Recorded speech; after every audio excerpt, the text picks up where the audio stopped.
Hello, and welcome back to the Arc of E podcast. My name is Noah, and I'm joined once again by my cousin, Mr. Patrick J. Blanchard.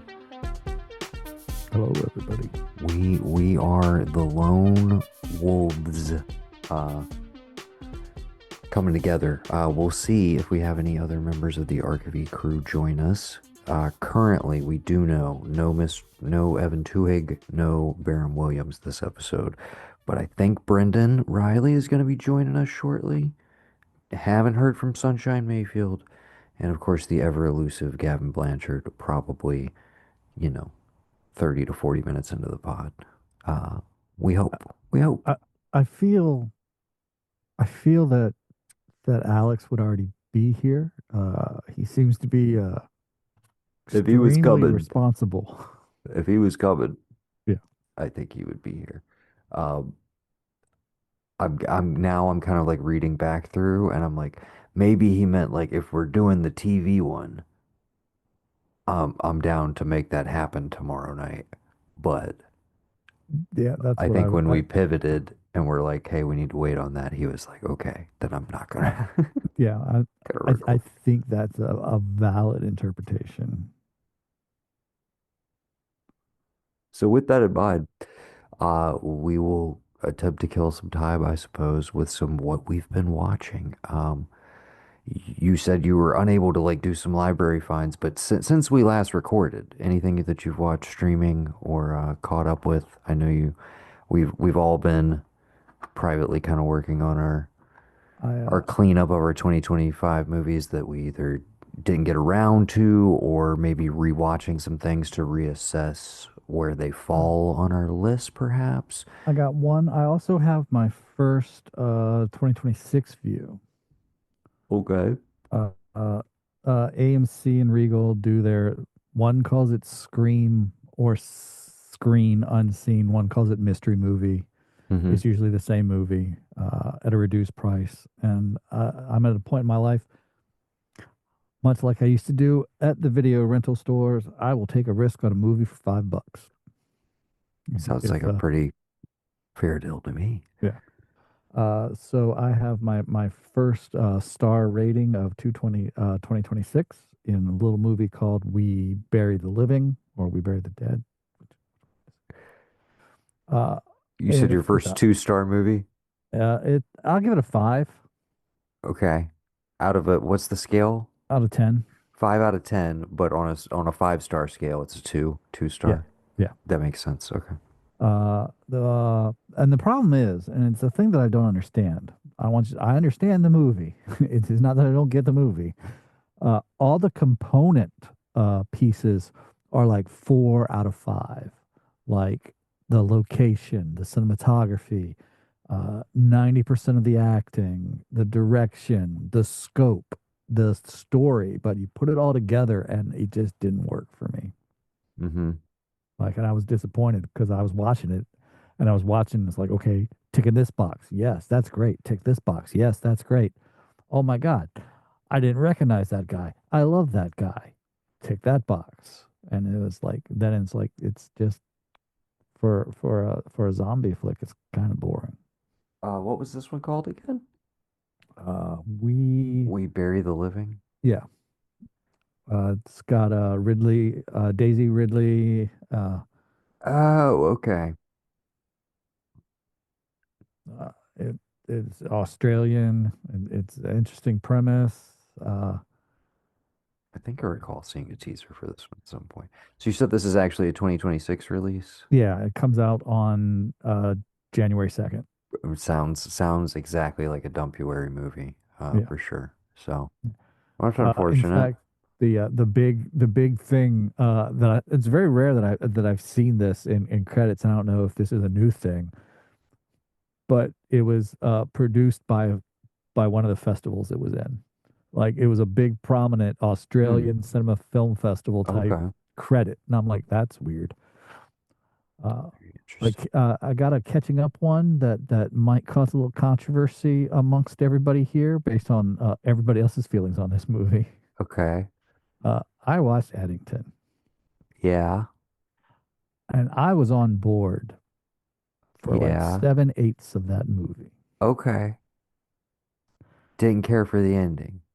Came out of nowhere, unearned. It was just We talking the ending or like the wrap up before the epilogue, if you will, or I'm all of it? talking the shootout. Like I thought that was going in a very much as soon as the slap happened, I'm like, fuck, he's gonna kill him. Uh-huh. And then that happened. Mm-hmm. And then I'm like, things started piling on in the way I'm like, okay, he's going to be completely undone by his own actions. This is the story I'm in. I'm Mm-hmm. on board. Okay, that that weird plane flying in the direction and that other shootout. No, no, that's like, were they already on the way? Did he actually call them? It just I wanted Joaquin Phoenix to be undone by his own actions directly. Mm-hmm. And the crazy shootout just seemed, it's been a while since I've seen a Deus Ex Machina on the bad guy side, is how I feel about it. I found it incredibly purposeful. Um, I laughed very loudly when we cut to the privately funded Antifa plane. The the which leads to again what I think is a pretty potent and brilliant metaphor of an old, deeply misinformed white guy shooting at literal like phantoms in the dark, encroached upon on all sides. Where I think it's like going for uh, and who gets caught in the crossfire there, the uh, the local indigenous sheriff, Yeah, you know, um, and then of course how that culminates with the kid who's come full circle in the uh, the course of the movie and basically becomes Kyle Rittenhouse there at the end. All of that stuff, and again, leading into what I think is an incredible epilogue. Um, but I don't, I guess I don't feel like it's unearned because I feel like it's a heightening to an absurd level, like to then thrust you into the kind of final statement, which is, uh, this guy still loses, but the way in which he loses is, I think, even darker than probably what we would have. I'm like, I don't know why I'm still actively dancing around stuff. Like we haven't all seen it, but yeah, I think we all have some very different takes on it, I guess is what I would say. yeah. I'm very curious for some other people's because I definitely think it's going to rate highly uh, on the year-end list. No spoilers, but I definitely think it's up there for a lot of people. But For 7/8 of that movie, it was definitely going to be high on my list. Like it was a very character driven, very much. I'm like, I'm digging this. The performance level, like out of Joaquin, I'm just like, okay. Oh, we're getting this Joaquin. I'm down with that's this. the performance I feel like nobody like we're just not talking about and nobody wants to touch, but like in my mind very clearly should be in the five like this year for all the award stuff, and it's just like nobody wants to talk about Eddington. Like nobody wants, and that's again what I love about that movie is it's just like, it's just Yeah, putting its hand on the oven the whole time. And um yes, like one of the more I saw it twice in theaters. Uh and I've had continually had this experience with Ari Aster movies, which is like I so fundamentally feel like I'm like keyed into his wavelength and his morbid, dark sense of humor and what he's getting at with all of it that I was locked in, but there was so many moments in the theater where I was stifling my laughter because nobody else was laughing, you know? And then there were other moments where people were laughing, and I was like, I don't think you're supposed to be laughing Laughing. there. You Yeah. know what I mean? Yeah. And that squirminess I thought was just, I mean, he does uncomfortability, I think, better than anybody working right now. And his ability, especially for through the first three movies before this, to tap, we've talked about it at some point, but taboos are like that is his genre. Yeah. He's not a genre filmmaker. His genre is taboos. Whatever the thing is that like you're not supposed to do in a movie or you're not supposed to talk about like in polite society or in your own family, like all the deepest, darkest emotions that people carry in themselves that you're not supposed to say out loud. Like he just literally just like plows directly into all of that shit. Um, I think Eddington is like the thorniest, most interesting like movie of the. I think it's the movie honestly that it did okay, like overall. It pretty much tanked at the box office. It was a tough sell. I don't know how well it's done in the VOD cycle, and now that it's on Max, I haven't heard like a second wave of like people reassessing it now. But Yeah. I do think it's the movie more so than any other from this year, honestly, that long term will be the movie of this year.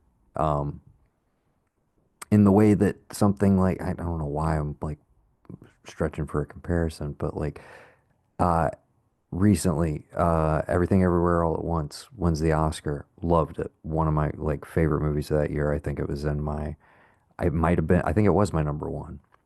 Um but I was like, but the movie from that year that I think like 10, 15, 20, 30 years from now, if we, still have a functioning society and we're still here, um, it's going to be Tar. I think that's the movie that best represents that year and that period of time and like you know, is one of those that will be essentially timeless that people kind of missed in the moment. I think Eddington is that movie this year. Yeah. I But feel that way a little bit about 92, uh, in that the zeitgeisty movie, amongst the years of nominations that year, nobody talks about anymore. mhm. Like, because the buzz that year was all about the Crying Game. Yeah, 33 years later, you talk about A Few Good Men and you talk about Son of a Woman. You don't talk about the Crying Game anymore. yeah. So it got reevaluated the opposite way. Oh, that definitely. I mean, yeah. Like That it that was that continues to happen. I think this is going to be really interesting in a couple months because Gavin and I always do our traditional Oscar predictions, and mm, it's literally just a two-way battle between the two of us for who gets the most right. right. But now we have seven people Oh, to I am so potentially. far out of that game. Well, Like, that's the whole thing though, is like we're always playing to a certain amount, like everybody's playing blind in a bunch of categories, right? Like yeah, the documentary short features and stuff like that. Except like Mayfield is the guy who goes and watches all of those shorts. Like he goes into usually in theaters they'll have like, okay, you can come watch all the animated shorts and here's all the live action shorts. It's like two separate tickets and stuff. yeah. Do it at some of the bigger chains. So, yeah, but that'll be very fun this year, doing an actual Oscar pool and see who gets it right, and that'll be done in tandem with our own uh, award show, the Arkies. Long Yeah. threatened, Okay. it will finally happen now that we have enough people to justify doing it. Because before it was going to be basically just me and Gavin picking like, I like this, yeah, I like this. Welcome to the pod, Mr. Brendan Riley. Thank you. Somebody joined us. Hey, hey, I hey. realized we never kind of like nailed down officially in the group chat that Mm. like we were doing anything. Um, Nah, but so, it's fine. I think everybody's holidays anyway, so probably slow pace pod today. It sounds like maybe we're talking about Rob Reiner. No, no, oddly, no. Oh, we said A few good, no, a few good men just came up organically because we were talking about, um, and somehow we got to, we got to that from Eddington. Patrick saw Eddington, and sorry, I want to speak for you right here, but Mm. thoroughly enjoyed most of it, and then really did not go for back the, half. but specifically the shootout. So I'm I curious was on your wait. I thoughts figured it was on gonna. that. Oh, yeah, I can see the shootout being a little controversial. Did you think that it was too much, Patrick? Did you think it was over the top? That it took away from the rest of the movie? In a way, I felt it was unearned to the way the movie was Okay. going. Okay. And then it was over the top. Like I was waiting for Joaquin Phoenix to fall on his own actions to cause his downfall because Fair. it seemed like it was a character motif heading in that direction But as opposed to an again, outside force. I think that's very intentional though, that like this dude still like fails upwards kind of, but I do think it's all an ultimate cosmic joke on him because what's the state he ends up in? Like at the end of all of this, they're still building the fucking data center. Yeah. He can't wipe his own ass.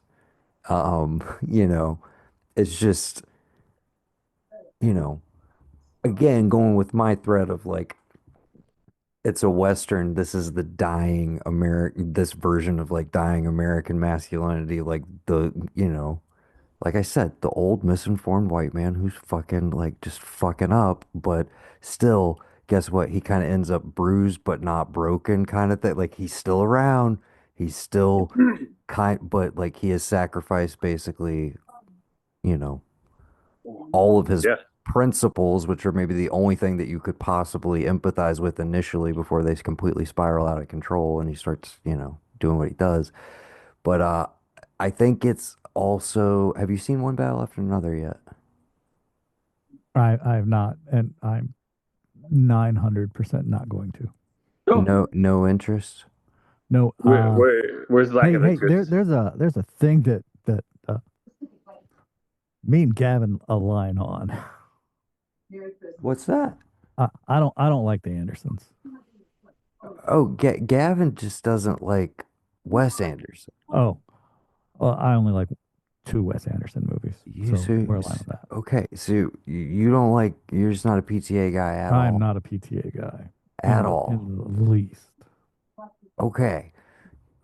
The contrarian cousin, like this probably would have been our premiere episode. I mean, we got nothing else to do. Let's talk about it. What turned you off initially? Uh, And uh, the self-indulgence of Magnolia. this is the Kevin Smith conversation. So even Kevin Smith, who has publicly, stated that he grew up and he's watched the movie since, and he now thinks it's fucking beautiful after, dealing with the passing of his own father and all that stuff, and he feels really shitty about everything he said about it at the time. No, no reassessment on your part, though. No reassessment. Okay. I can't waste those hours again. And can't just get behind the fact that like Boogie Nights is one of the most undeniable, rewatchable movies ever made. Like it's a It is modern American classic. it is not rewatchable. I can close my eyes and rewatch the whole movie. I only need to see it once. I don't need to rewatch it. It's completely What is memorable. it? What is it about Boogie Nights that you find drab? It sounds like. No, it's not drab. I don't need to rewatch it because it's imprinted. It's over long. It's part of the You're a problem. star. You're a star. Like way over long. Uh Completely disagree. Okay. And so we're kind of, I'm assuming that was like the first encounter. I'm assuming Heart 8 did not cross your transom like before pre-Boogie Nights. no. Okay. So, and then Magnolia's right after that. So like two tough beats for sure. Yeah. And then you're not really a Sandler guy, right? No. No. Yeah, so obviously Punch Drunk Love is just you've got no interest on that, even though it's a different turn from Sandler. You're like, dude, I'm out on this director, I'm out on this actor. That makes Yeah. sense to me. Yeah. Okay. And Wait, then we hit There Will Be Blood. there will be blood. Okay. Which you're hearing I'm just saying, in the context in that year, you're hearing Daniel Day-Lewis, he's back on screen. Like the most undeniable. He's going to win Best Actor. This is one of the best movies of the year. Blah blah blah. Do you see it, or you're still just like, nah, I'm No, out? but I'm out. I can't. I can't. I got more hours in my life that can go different ways. Okay, so I'm going to go ahead and assume you have just you haven't seen anything other than Boogie Nights and Magnolia, Correct. and that killed any interest. Yeah. I will just say that I think maybe,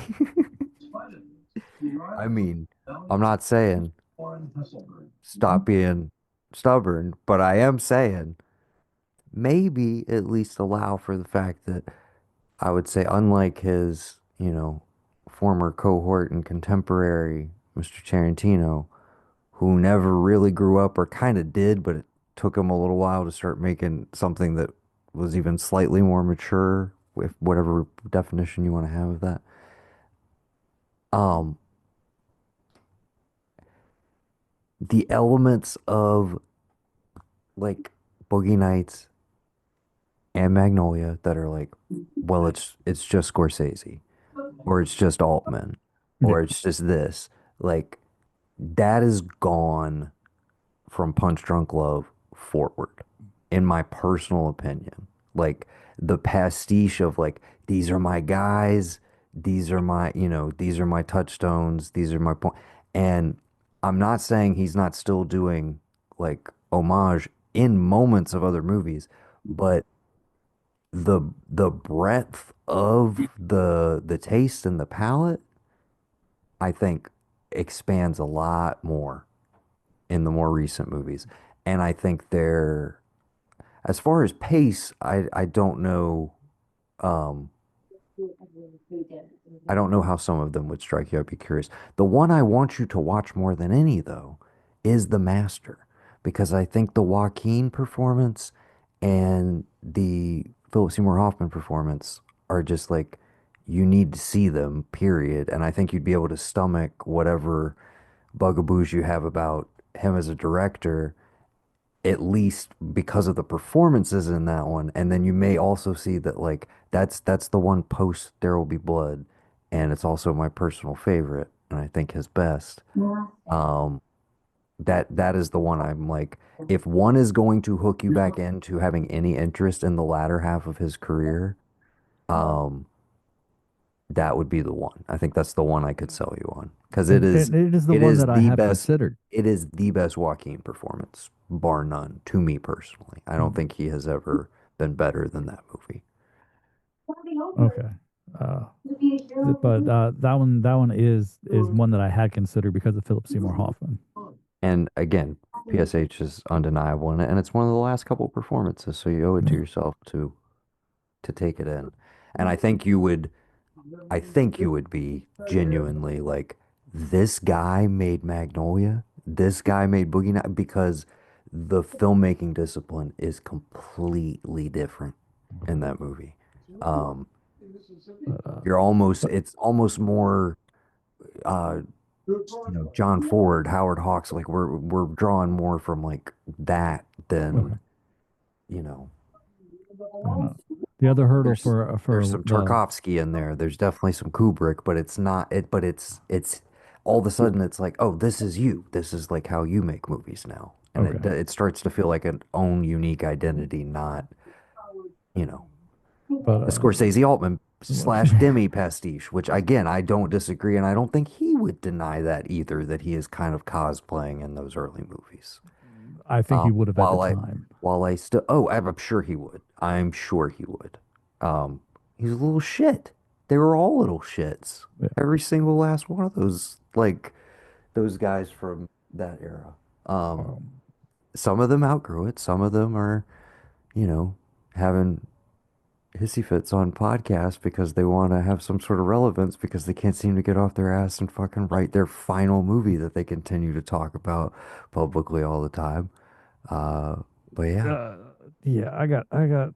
I got issues. insufferable. And so I, we don't even have to talk about it. It's just, I mean, it's mm, literally insufferable. he is. The other problem with the new one, the one battle, there's another hurdle for me in that one. Leo. Leo DiCaprio. I feel you. How do you feel about Sean Penn?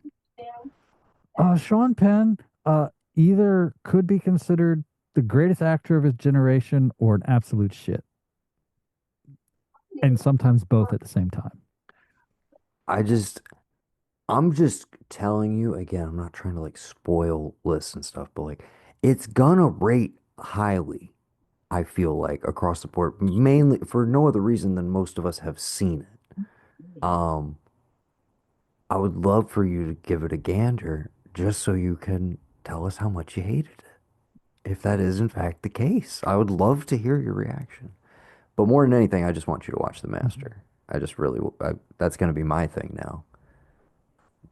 Instead of Uh, you should watch The Prowler, you should watch The Master. oh, fair, fair. That's a so you've never been a Leo fan, huh? There's no movie where you're like, man, he is great in this. I enjoyed Gilbert Grape. I mean, what are we 30 I years think ago now? Yeah, yeah. Um, me, Leo's like a year older than me, so I feel like I've been watching him for a very, very long time, Sure. and did you watch Growing Pains as a I kid? did watch Growing Pains. So did I. Like it was still, it was on Disney Channel when I was a kid. Yeah. Yeah. I just there's so many times it's like you could easily swap Toby Maguire in for him and nothing changes. Yeah. Uh, and it might even be a better performance sometimes. hmm It, Uh, what Leo what just movie? Give me a movie where he would have been better. I uh, mean, I fundamentally disagree with what you just said, to be clear. I realize I just kind of passively agreed, like, mm-hmm. Well, because But I'm trying to no, picture him like but no, I picture think I think picture Toby Tobey is Maguire in Titanic. Titanic, He's not gonna do 100% it. better. No, you go, Patrick. insane take. Ti- Ti- Insane take. Titanic. I wish there was Uh, I'm the more most people is the here. basic dude greatest Insane on 22 this take. minute movie ever. podcast. I'm the most basic guy, and I can still sit here and be like, I don't. No, it doesn't work the same. It's not. Uh, It's not gonna have that same pretty uh, boyness and the. I would argue like like I just can't. I can't no. All right, stand him. picture him in Wolf of Anyway, Wall Street. You think Tobey Maguire would be better in Wolf of Wall Street? you think he's seen Do you Wolf think of I've Wall seen Wolf of Street? Wall Street? He Oh he God. wrote off Scorsese like after Raging Bull, you know? Oh, Patrick. We No, got to no, tie no, you. man. I saw Goodfellas a bunch of times, We got to tie you down, Patrick, and I don't mean that in like the fun way. and then there's no fun way of being tied down. That's fair. Um, so how did we get off on PTA? Oh, I Uh, said one battle because I feel like there's a lot of conversation to be had between that movie and Eddington mm. specifically, and how they approach a lot of different things. I think again, it's one of those where I'm like, dude, the pure. How do you feel about Benicio? Oh, Benicio. I think if he'd have just been a shade less quirky, would have had like the leading man career of the last 20 years. But I don't think he ever wanted to, and I would Oh, I argue don't think he he's either like did too. Like he's perfect. I just maybe feel the best supporting actor of his generation, yes. arguably. Like And I think he's worth the price of admission alone in this, is Dude, what I'll say. the If chemistry anything's gonna Leo, sell like you on it, his like performance you is need to see it for him, man. his performance is the and I'm gonna say relief that you need, not in the sense of like the movie is struggling, but in the sense of like he is the salt to the sweet, or the sweet to the salt, I guess, for that matter. It is the buffering of the movie to give you some breath of like um, fun, if you will. His performance in there is so hysterical in such heightened moments. I don't know. It's hard to beat. No, I don't know. Can you explain it better than that? I don't. You were Oh, there. he's just phenomenal in it. But again, I think every element of this movie is phenomenal, and I'm trying not to like PTA fanboy out too much on Patrick because it's already a tough Dang, sell. you didn't like licorice pizza either? Huh. He did. Didn't see it. We I already got it. I established got it. that he watched two I movies got and it. was like, "I get it. I don't like this guy. He's not my I thing." don't like the Coen brothers, but I know it keeps trying. I will just say, no, like, I like half the Coen brothers. I think there's no. See, again, I'm just like, there has to be all these like demarcation lines of like they were good and then somehow they just completely lost it. They don't know how to make a movie anymore. Like Oh what? man, Um, Patrick, that was funny. I mean, this is why we have more voices on the network now, so that different opinions can be represented. Opinions like, you know,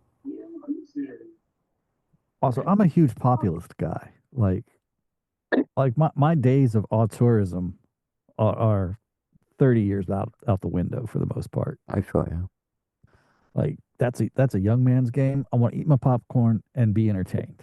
All I'm right. a, I'm just director brain. I don't know if it's like honestly the product of like growing up with at the height of DVD and having the commentaries, where it Mm, was literally like movies that I would never even, consider like, oh, who made this? All of a sudden I'm listening to like, you know, The behind the a scenes. detailed account. I'm Yeah. saying specifically like commentary tracks from that era when people still gave a shit and it was a selling point because like a lot of them were like very detailed, like here's how you make a movie, and then some of them were just like here's cool behind the scenes stories, and then some of them were like here's my personality, and it was just I don't know. I think that's maybe why I became more director brained in general, and that's why you hear me almost always being like, oh yeah, blah blah blah, who did this, and this, as opposed to this actor who was in this, and this, because I don't know. I've become more schematic like over time where it's like, okay, I like this guy. He's influenced by these guys. And it's just like when I find somebody that I dig, regardless of whether I think there's like the auteur elements there, I'm just kind of like, all right, I'll go down the rabbit hole. And, you know, most recently, or my project for like the last, I guess, like 2 to 3 years has been Kelly Reichert, who has The Mastermind out this year. And just since I watched that on Mubi like 2 weeks ago, I watched two more of her movies that I had not seen yet. And just incredible. Wendy and Lucy. Did you ever see that with Michelle Williams? Our mm-mm. beloved Michelle Williams? I mean, Did you not follow her into Indieland after? she's not my beloved. Like she's not You're Katie Holmes. I was let okay. down by my You beloved. were all right. So you were but you got no love for Jen, even though she proved to be literally one of the best actresses I know alive. Like, I do come have a on. lot of love, and but then I'm like, I got so much to catch up on. I just don't know where to start. So I just don't. Well, let me give you a few. How you feel about Sarah Pauly? That Oh, I love seems Sarah like, Polley. yeah, absolutely. So did you ever see Take This Waltz? Mm-mm. Is that the one she directed? Directed by her, Yeah. Michelle Williams, Seth Rogen. I forget who the third male lead is in it. Sarah Silverman's in it as well.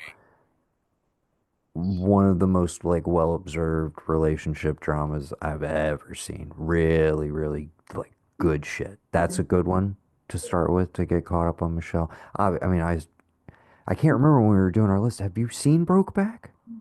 Yeah, yeah. Okay. Um, okay. My next would be a Kelly Reichert movie, Wendy and Lucy. Okay. It's under 90 minutes. It's not even a tight 90. It's less than 90 minutes. Patrick, I'm just giving you a heads up. Like, if you watch this and you don't like you aren't deeply moved by it, like it doesn't touch your soul in some way, shape, or form, like I'm really concerned and like we need to have a conversation. When you need to see her in Wendy and Lucy, dude. Okay. I watched it literally like a week ago. It's one that I like had been kind of I was aware of it. It's like it's probably her most well-regarded movie, and I kind of knew vaguely what it was about, and I was just like, well, that just doesn't sound like any kind of time I want to have right now. But I'm so glad I did. But it will truly like absolutely destroy you. If it does not, there's something wrong with anyone who is not just like, that's a 10, that's a masterpiece, that's incredible, that's movie making, that's acting, holy shit. I mean, to be fair, that's how I felt about on my Kurosawa journey this year. Yes. I think I could get I think I could get you into Kelly Reichert. I have yet to see anything from her that I have not been like fully Um, knocked out by. Patrick, what if you had, you know, put on the spot and you had to name your five directors right off the bat, who you naming? Oh, I'm a huge populist guy. Spielberg, Carpenter, Craven, Ford. Brendan, Hmm. Brendan, Sir, do you have a television on in the room you're in? no. Okay, thank you. That would be lovely if you could not have a bunch of background noise while we're trying to record a podcast and you're just talking on your phone. If you had a condenser mic, you know, that would be that would be one way to Soften to the have sound. you could have something on in the background if you wanted to and you were using a condenser mic and headphones, you know, that wouldn't be a problem. But So back to Patrick's five. yes, can I hear that one more time, Patrick, without the Okay. ambient bullshit ad from It Brendan's end? it was Spielberg, Craven, Carpenter, Ford,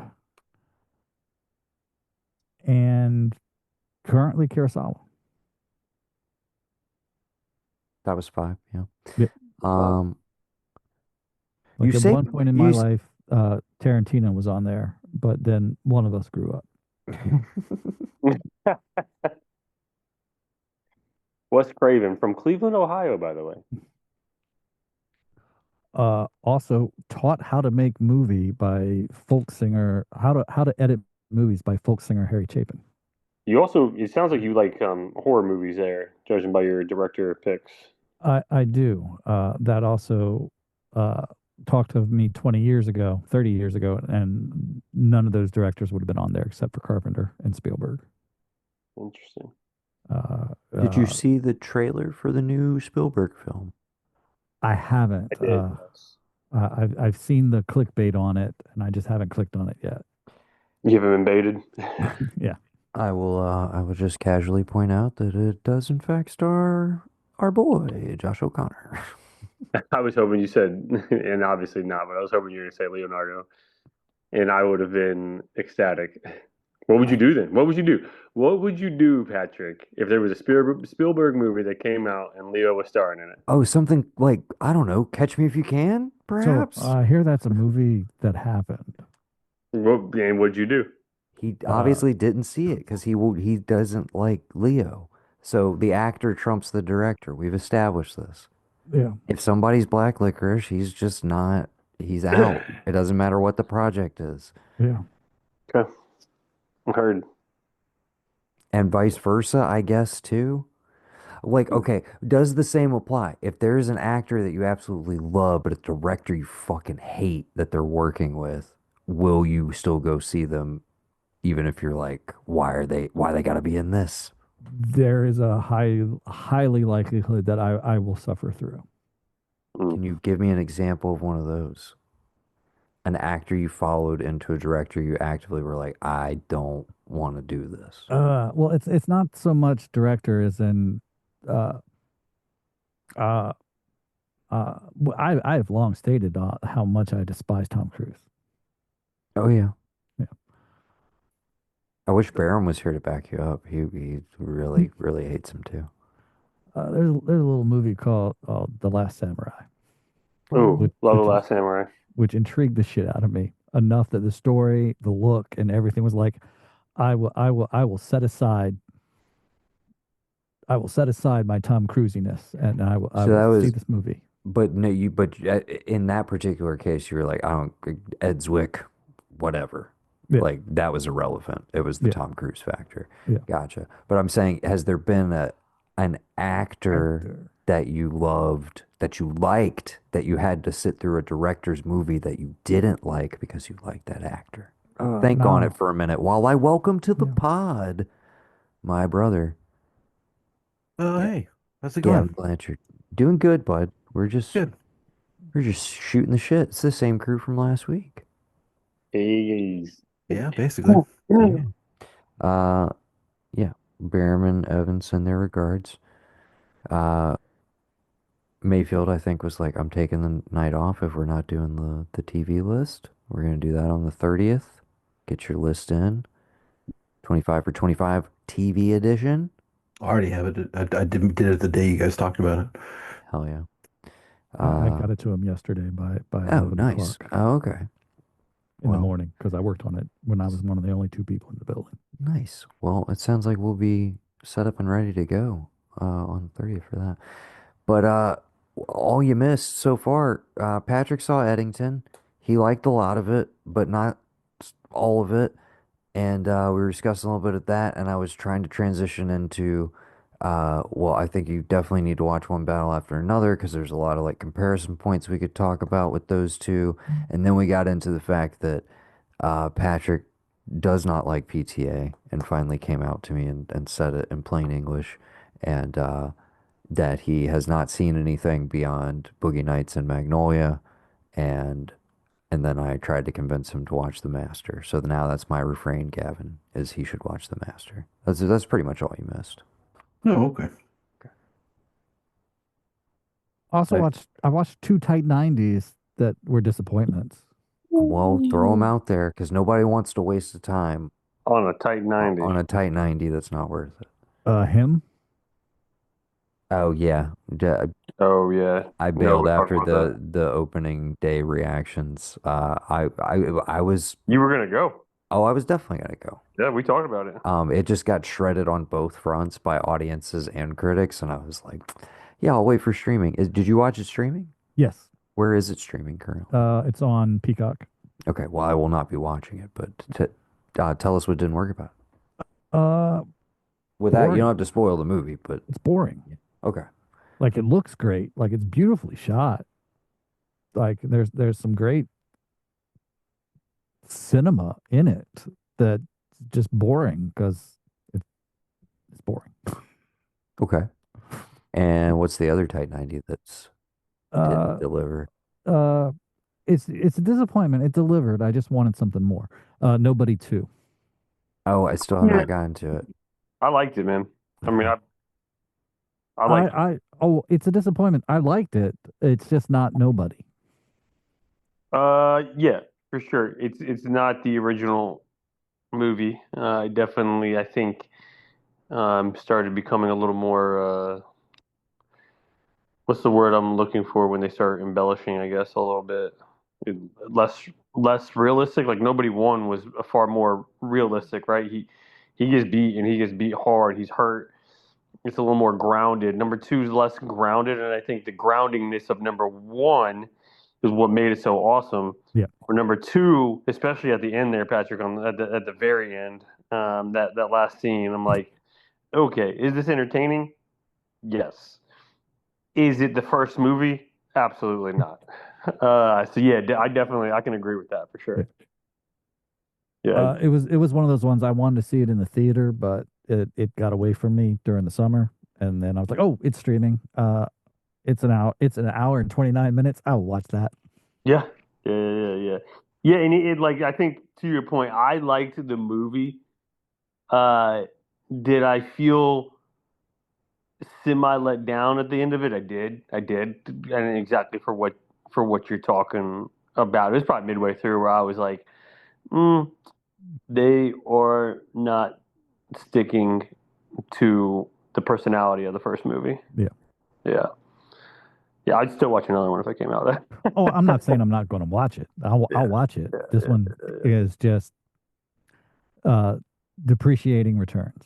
Yeah, no, you said you haven't seen it either, right? Correct. Yeah.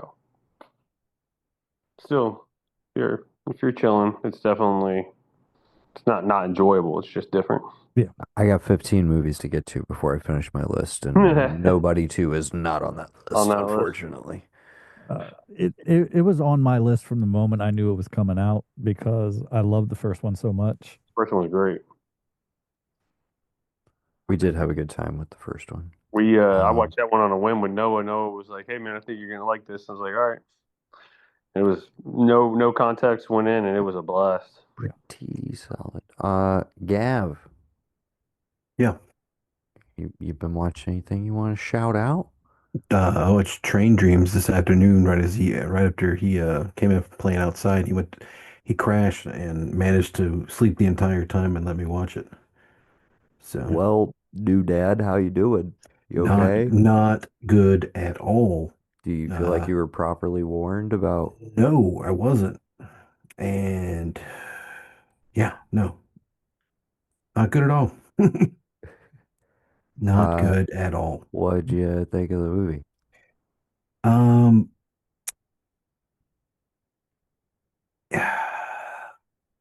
visually beautiful, story, beautiful, crushing, not as life affirming as I hoped it was going to be when it was all said and done, but still life affirming. But just the scene where he explains everything about what happened to him to the Forester lady Mm-hmm. from then on and pretty much all the montage stuff. And I don't know if it was just honestly, it could have just been was Will Patton doing his voice, right? Like doing the monologue about him. It Doing sounded like doing the yeah, narration narration. the whole Yeah. movie, yeah. Yeah, yeah. That sounded I was making sure that was him. It could have just been him giving me, the exposition about it, but it was just like that last 15, 20 minutes, man. I just sat and cried the entire time. I don't know what it was. I mean, I don't I don't know. It's one of those things. It's like I saw a reel the other day, and it was just like, to my child that I have, fuck you for making me cry at everything now for no goddamn reason. And it's like, yeah, because, and not really fuck you because never, but it's like weird to me to look at how like things that I would consume or read and see beforehand and be like, oh, damn, that sucks. And now like it's fucking it like it just wrecks me for some reason. Not that I need to like go talk to somebody or like have a sit down and have a session with somebody, but just feeling things differently completely. And I thought like I was good because it's been a year. It's 22 months yesterday, you know? Yeah, Mm-hmm. today's the 23. Yeah. So, you know, but it's still interesting. It's like, oh, this hits different. This feels different. I'm a little more tuned into certain things that I wasn't. And, you know, I don't know. Yeah, I wasn't properly like warned, like this might not be something you want to watch like with your child sleeping in the room, you know? I mean, I didn't know if you listened to that episode where Ev and Brendan and everybody gave their 2 cents about it, but No. yeah. Anyways, I'm saying I think we specifically said like, hey, heads up, but Well, no, I'm going off what you said in your our message. You're like, hey, did you see this? Yeah, I saw it popped up on Netflix. It's pretty good. Oh, okay. I didn't say that. I just asked if you had seen it. I If you thought were you told me it watching was. it because I knew we were going to be talking about it potentially on the pod at some point. Oh, okay. I could have swore you were I like, didn't say my feelings one way or the other. I could have told swore you told me like you liked it or like it was worth watching. Well, yeah. Yeah, I that's what I'm going off of. okay. Well, I do stand by that. I do think Yeah, it no, was worth watching. and I agree it was. I'm not mad that I watched it. I'm not mad. That's Cool. that's fine with me. That's Uh, fine. we'll see. I'm sure we'll hear more about Train Dreams before the year is over. Any other ones that Uh, you got tricked into watching? no, not tricked into. We like I said, we did all three of the Knives Out back to back to back. That was really fun. Did you get Um, to Wake Up Dead Man yet, yeah, Patrick? yeah, yeah. Oh, I was Oh at no, Patrick hadn't sorry, seen it Patrick. as of last episode. No, that's on my list for when we're Gotcha. done here. I'll put that one on. So no spoilers, but Oh no, yeah, no. I where's it where I guess broadly speaking, where's it stack up for you? I I don't know. Haven't watched You some just one. binged them all together. Like I if you mean, had to rank them, where you rank them after this rewatch? I don't know because I honestly this it wasn't really it was a rewatch for two, brand new for three, and a catch up because I watched Knives Out with Becky once before, but we both fell asleep and I don't remember how it ended.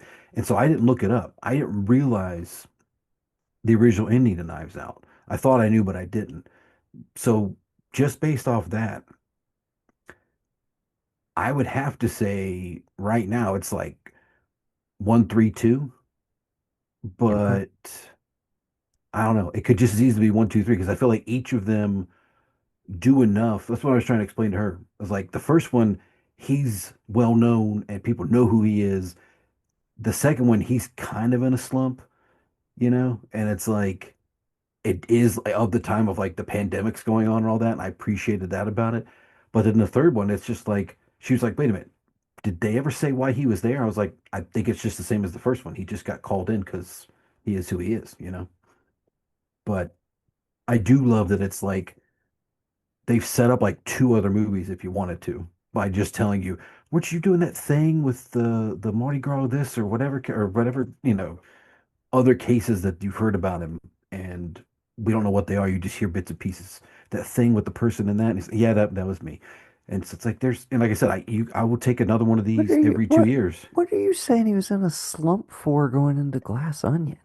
because like he's in the tub and he's like, he's losing at the Oh, you're talking about Benoit Blanc. Yeah, the yeah, yeah. character. Sorry, I zoned out, man. I thought you were talking shit about Ryan Johnson. I No, of was like, course, hey, dude, chill the no, fuck out. no, He dude, was not doing him. great. He Yes, was he doing was. great in He's Glass fucking Onion. great, dude. Yes, I'm talking about the character, I'm so Benoit sorry. Blanc. I'm so sorry. All right. I didn't I think it. followed. I followed. Yeah, okay, good. I'm glad I'm Patrick sitting got over here looking and I'm like, dude, Last Jedi came out it. before Knives Out. He was doing just fine. This was the career rebound. He's been doing great since fucking Brick. Leave him alone. Yeah, no, I just meant the character because like I was explaining to Becky, he is, himself. You get to see a glimpse into him in the first one, the character. The second one, when you hit him, and he's like, I haven't had a decent case because I got this pandemic, and like I gotta do something. I'm jonesing for like a good thing. And the fact that he just within 2 seconds of sitting on that island, it's like, this is what your plan was for your murder mystery weekend. I love it. It's perfect. He got used slightly differently in the third one. I'm curious how everybody feels about that. Oh, I loved it. Dude, I need to rewatch it. I'm trying to fit some rewatches in of a few things to see if they shift up or down my list. Uh, Man, I just don't have enough hours in the day to do I that know anymore. there's just that's what I'm saying. It's like part of me is like, what? Well, do I rewatch a movie to confirm its place, or do I watch a new movie to potentially up in my entire list and have to restructure things, you know? Yeah. I mean, hey, I'm just proud This of the is the fact kind that of shit I'm dealing with. You know for what the I'm first time saying? in Like, yeah. he's got a kid to put to bed. This is the shit I'm dealing with. No, You no, know what no, I'm no. saying? No, I understand. I'm with you, but 15 years older. Um, If I could just find a way to make money off this angle of like No sitting at the shit. I've been trying to house. figure that out for like 30 years. Yeah. And I missed out on the whole like money ending video podcast, the Yeah. blog thing where people were making millions of dollars writing their stuff on the internet. Nobody cares about me on the internet. Hey, if you care about me on the internet, faithful listeners, give a shout out. dare I ask, in the spirit of all the contrarian opinions, that you're like, I'm a populist, and then I'm like, but you don't like all these popular things. Um, I I am curious how you feel about Big Jim Cameron. I just saw the new Avatar for the second time, Uh, like last night. I go back and forth on Jim Cameron. Like, uh, I love True Lies so much. Yeah, I hate Titanic so incredibly much. I mean, disagree, but not an unshared opinion by some. Like it is an amazing 22-minute movie Okay, of the sinking, and the rest of it just sucks. hard disagree, but continue. Okay. I never Is that where you this tapped is out with them? I mean, I guess that's where you had to, unless you got into the Avatar I franchise, did because not get that's into all the he made. Avatar. I did not get into live action Fern Gully. Uh, term. Okay, and just And I just killed be Gavin. Mission just accomplished. That's because I know perfect. just Live action because I Ferngully. noticed you just moved. You mentioned True Lies, and then you just kind of moved past it. Is that just because like the general assumption that like Aliens and Terminator and Terminator 2 are like agreed upon classics. That's why they don't bear mentioning. Yeah, yeah, yeah. Okay, just wanted to clarify how we feel about The Abyss, by the way. Oh, I really like the longer Abyss. I don't know what is on Disney Plus right now. I started rewatching it today, and I've Mm, always heard about this fabled director's cut, but then the 4K that they put out, like people said he fucked with it digitally mm, or something, or there was some like AI upscaling and it was fucking up certain sequences or something. Like I okay. heard it was a bad disc. I don't know, and not to get it, so I didn't get it, and I missed it when they showed it in theaters. But I don't. Do you know what the runtime is on the director's cut? I don't remember because I saw it on VHS when it Because was a two taper. gotcha, 240 seems like what it should be, and I think on Disney Plus it's like 220. Mm, Which would make sense. yeah. Um, but yeah, I that's the one I have seen the least, so it was the hardest to tell, like, wait, was this in the original? I can't tell. And I think it's probably just the theatrical cut on Yeah. Disney Plus. Or For me, maybe it it's is a the new director's edition that's all upscaled and shit, and I couldn't tell because I was watching it on a smaller TV at work. But I will mm, finish it on my 4K downstairs probably later tonight after we get done with this. So, Did you hear the story of him almost dying on the Abyss? Do you know about that? yeah. About the whole like wrong breath thing? Yeah, you do you want to tell our listeners? Well, no, no. I'm just that I think that's was going to be the story I used to just kind of like the caveat of him. It's like that happens to him, and he's back down in the water within a couple hours, back shooting because he like lived underwater in the Abyss, and so it's like you've already made Terminator, you've already made Aliens. You're kind of flipping it on its head, and you're making, you know, the aliens are the bad guys, the Marines go in. Now the Marines are the bad guys, and the aliens are the good guys in the Abyss. We get it. And at that point, you know, I don't think enough people took him seriously. But I think after T2, and I think he proved it, he could write his own ticket. Because after T2 comes True Lies, right? yeah. I'm not Which mistaken was, it. I think, the most expensive movie ever made at the At that time it point, came out, if I'm not right, mistaken. Yeah. right. And then from that he goes into, well, I'm gonna go back in the water. I'm gonna make Titanic, you know. And for what it was, I saw it once in the theater. It was everywhere. It was everything.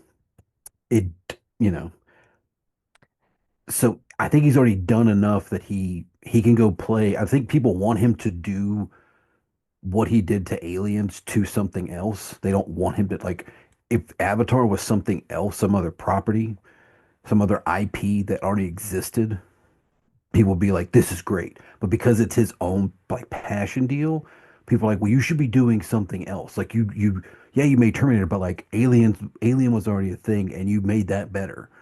And then you made your own movie better with T2. So like just take something that's already there and make it better. That's what we want from you, as opposed to being like, you already done everything you need to do. Like, I'm sorry. That even applies to history. Whether you agree with how I feel about the Titanic or not, take something and make it better. Take history and make it better. right, That's yeah. what he did with Titanic. Yeah. So just, I think that's what people want from him. They want him to just take an established IP and do something big and cool with it. And they don't like the fact that like Avatar is just his own thing that he's thought of. And they're like, well, you're just pulling all these other things from the other movies. And it's I Yeah, make but you make isn't he taking something that exists and making it better? Right? that's what I'm saying. The People can't get isn't Avatar and the animation that is Avatar something that he's introducing in a different way that was yeah. there, but nobody's done it the way that he has? Exactly. That's what I'm saying. People don't understand. They can't get Okay. behind it because they don't like. It's not something that's already been done. It's his own new thing. He's improving on it. Because I was late to the party with those two. I was like, Sure. it's it's And Dances with I'll be honest, Wolves. It's like Noah last. was definitely the one. I liked Avatar. I have liked Avatar. I will always like Avatar. But as far as the animation piece, like and what goes on there. Like Noah has definitely opened my eyes as to what's actually going on set, behind scenes that people aren't seeing.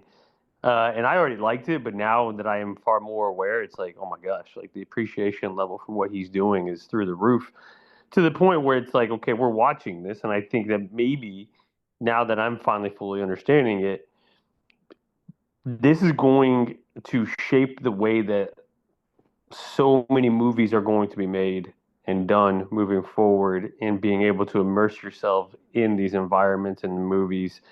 Uh, and I don't know, maybe there's going to be some disagreeing going on from a couple of y'all, but like I definitely think that it's laying the tracks for what is to come from other movies.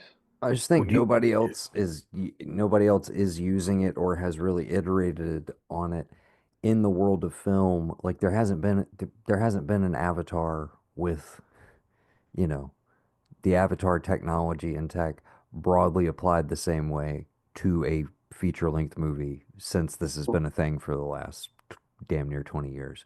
It's so beautiful. Um, the but do you think it's a technology that, appointment? sorry, go ahead. I was going to ask Brenda, like, do you think it's like making it not like I don't want to say appointment television, but like making it something you have to go see in the theater?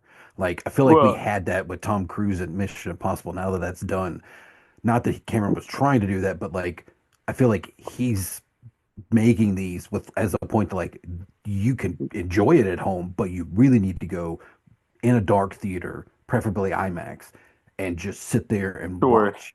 I think I got two things that come to mind because yeah, and even kind of Noah and I were talking about this after we went and saw No for the second time. It is a theatrical experience, right? Yeah. In the sense of like you put the glasses on, you live in this environment, it's completely immersive, and the tech kind of brings you into you feel like you're a part of the world. I think the movies, and especially number two, we were just talking about this standalone without the 3D, even streaming at home. Beautiful movie. Yeah. The movie is still great, especially number two. I like all of them. I think number two is still the best after having seen the third. So I do think there's Having like seen really all good of movies. them exactly twice now, the second one is definitely my By far favorite, and and large. I genuinely think a But like kind of a 10 out of 10 to masterpiece on every to level. Yes. to your point, Gavin, I was going and seeing one of the Mark Wahlberg Transformers, and those were quite trash in my opinion. But I went with Incredible visual effects though. Like I went with our buddy. undeniable visual effects in those movies. I went with our buddy Colin Twohig, and he was like, "Hey man, you give me an IMAX with these visual effects, you got some robots fighting each other, man. It's gonna be a good time." And it's true, right? It's true. Mhm. You go to the theater in IMAX, watching some Autobots and whatnot, fight against Decepticons, that's the word you're looking Decepticons. for. Thank you. Fight against each other. It's gonna be a good time. So yes, I do think there's a theatrical piece that, regardless of like how good or not the movie is, yeah, that experience will heighten your feelings toward it. But I do think that Avatar is a good movie within itself. On top of like, hey, let's bring you into the universe. Yeah, I mean, I've only seen the second. I only seen each one twice, and I watched the second one. I was like, this is like, if this is, I mean, I apparently we're supposed to get 17 more, but this is great. Like, you could stop here, and I'd be just as happy if you Sure. never made another one. If something happened to him and he just couldn't make another one, that's fine. If Like, you I, like if you like number two, you will like number three as long as you don't try to separate the fact that it's a continuation from the first one. yeah, It's no, I mean, honestly, I think it played so like, so we saw it yesterday. I had seen it on this prior Thursday when it opened. mhm. And then yesterday I knew Brendan and I were going in the evening, so at work I rewatched Way of Water. So literally there was maybe like an hour and a half to 2 hour separation between the movies. And in that regard, I think it played even better watching it in that context as opposed to the first time through where I was like kind of having to reorient myself a little bit with like, well, it has been 3 years. I didn't rewatch that movie. So yeah, I'm just kind of going back into this. And not that I was like lost. I was like, oh, I actually like I do kind of remember all this shit. Uh, it's crazy though when you start to like actually like talk about anything that is happening in these movies at any given point in time because you sound absolutely insane. Like none of it makes sense without a lot of like for it's so deep into its own lore and world at this point.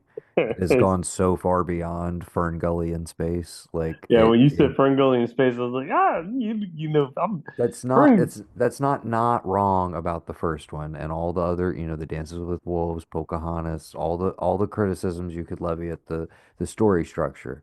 They're all totally valid. He even would tell you like it's a dumbed down narrative because I gotta sell this tech. I need like a proven story structure that works. Okay.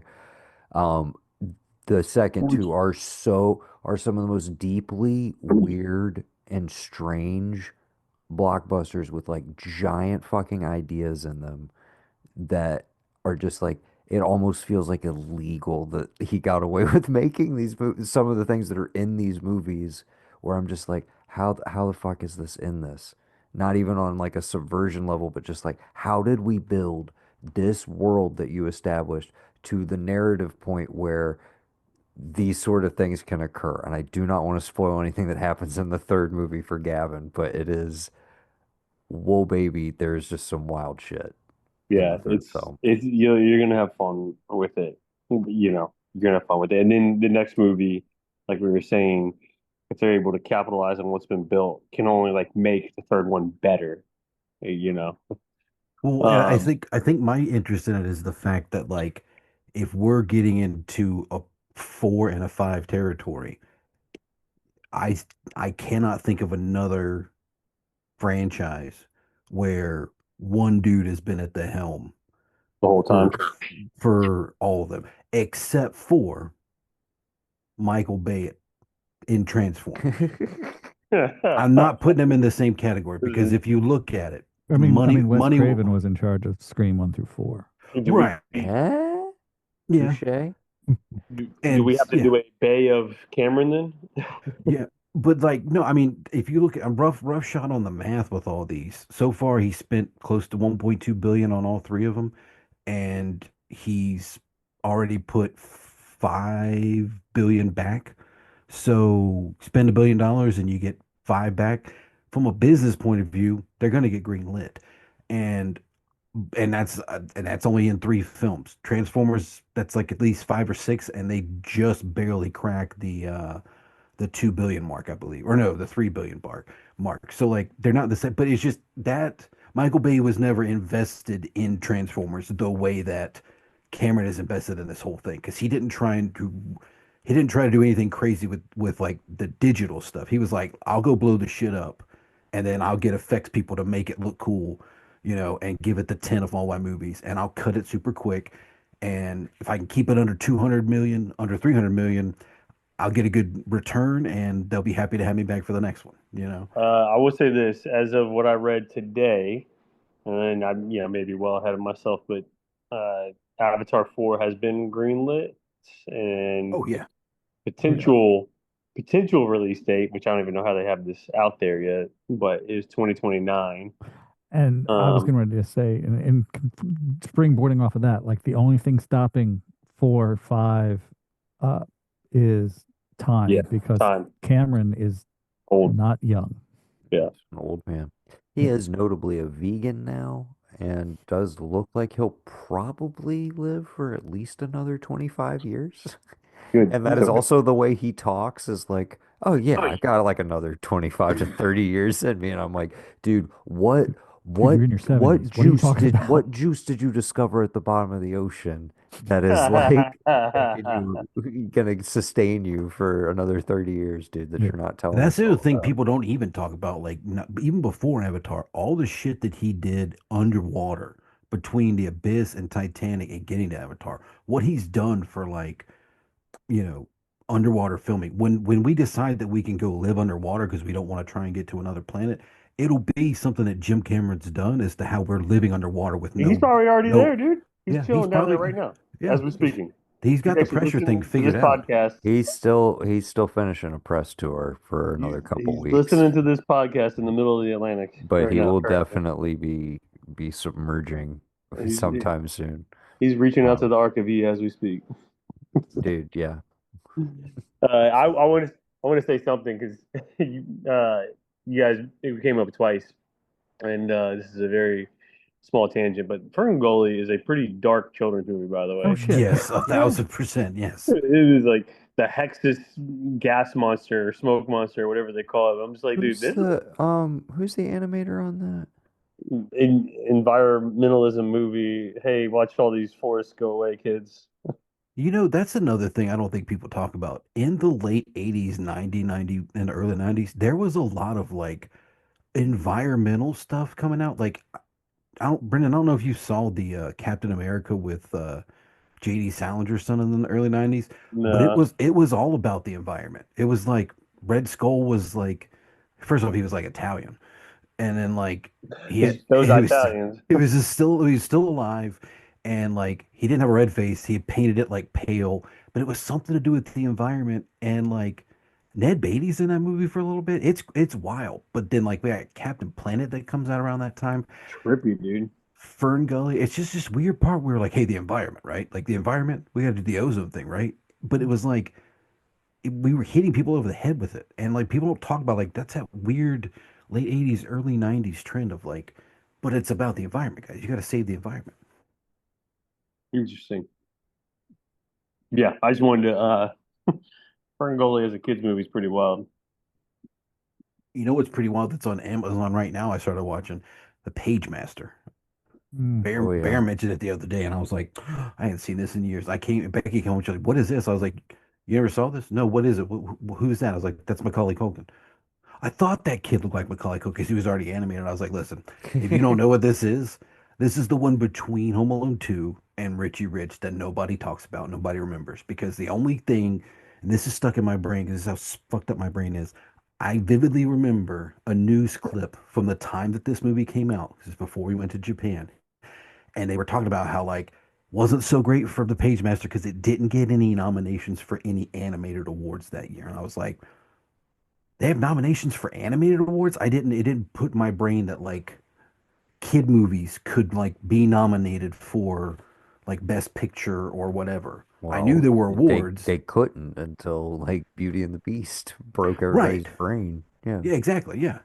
But, you know, or That's the did first one, right? no, it's The Little Mermaid breaks everybody's brain. No, but I thought Beauty and the Beast was the first Best Picture nominee. Or maybe Yes. maybe it is. I don't know. I just It was the first time an animated feature had ever crossed over, and then it never happened again for like Yeah. forever until right. I think like Up maybe or something Yeah. prior, Pixar prior to that. I'm sure probably like Toy Story 3 or something.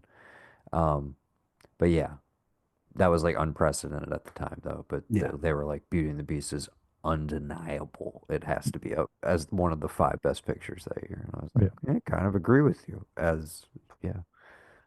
So, uh, but yeah, I mean, we were in the heyday of Lion King, Aladdin, Little Mermaid. Like, Lion King. Lion King was another one that was environment related, and they had the Badlands, whatever they called it. Can't remember in the movie now what they called it. Was it the Badlands where It's been a Scar and the minute. Yeah. hyenas live? Yeah, and that was spreading, and like the resources were scarce, and yeah, um, maybe a little bit less than Ferngully, but nonetheless. Well, I mean, there's still some. You guys probably have never seen this. Frozen 2 was pretty dark. I don't know if anybody. I watched that. I watched that with my nieces, and like half of the movie is about how Olog is eventually going to melt away and die, and like, the whole movie is about acceptance of death. And I was like, oh, where are we going with this? Uh, I mean, I don't. I understand, but I don't know that I'm showing that to my 4-year-old. yeah. You can show amazing things to 4-year olds as long as there's like a peppy song. Yeah. Yeah.